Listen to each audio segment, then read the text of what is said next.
Good afternoon, Chairman Higgins and Bishop, ranking members Correa and Ivy, and members of the subcommittee. It is an honor to testify before you today about the humanitarian toll and the economic burden imposed by increasing the border wall heights across the southern region. I am a fourth-year neurological surgery resident physician at UC San Diego Health.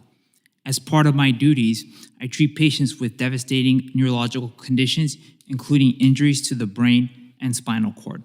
This often requires emergent and life-saving treatment of injuries that also includes traumatic injuries after border falls.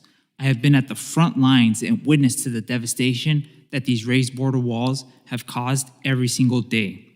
During my tenure at UC San Diego, my trauma colleagues and I have observed an unrelenting increase in traumatic injuries after these falls. We were the first institution to describe this phenomenon and have published several peer-reviewed articles detailing this emergent public health crisis. Our research shows that since the U.S.-Mexico border wall was raised up to 30 feet in 2019, there have been a record number of traumatic injuries from border falls. Hospital admissions from border falls at our two major trauma centers have increased almost 10 times when comparing 2021 to 2016. Not only has the frequency increased, but the severity and mortality have risen significantly. There have been 16 deaths after the border wall was raised compared to 0 prior. We are also now seeing record number of severe injuries to the spine, the brain, and even the brain's blood vessels, which otherwise can only happen with high-impact trauma. Research from our colleagues in Texas also shows significant increases in border trauma admissions, indicating to us that this is widespread. In addition to the profound human cost, there has been increased economic burden to our healthcare system. At our hospital, charges for each patient suffering a spine injury after a border fall increased 70% since the border wall was raised. At our two major trauma hospitals, total hospital costs due to all traumatic injuries after border falls increased by 636%, from $11 million during the 2016 to 2019 period compared to $72 million during the 2020 to mid-2022 period. Now, these are individuals with families escaping violent threats, untenable economic conditions, and political upheaval. I am reminded of a young patient of mine who had suffered a severe spinal injury and would require surgery. He was a farm laborer back home who had lost his job and his home.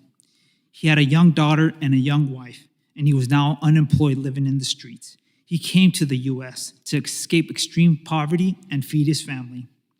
Now, as I attended to him at our trauma bay and described the extent of his injury, his response wasn't whether he would be able to walk again, but rather he responded, "¿Cuándo voy a salir del hospital para ver a mi familia?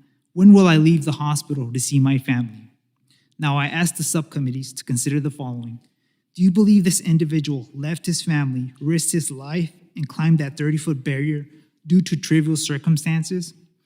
As the son of a father who escaped violent threats in his hometown and now a witness to these stories, I can assure you that these people I care for are searching for the same things we all do: safety, security, and a chance for a better life for their family. Ultimately, these raised border walls have resulted in a record number of traumatic injuries, increased severity and mortality, and increased economic burden to our hospital systems.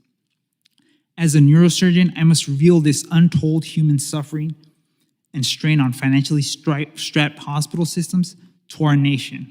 I fear this trend will only get worse until we further study the full extent of the humanitarian and economic cost from our current border infrastructure.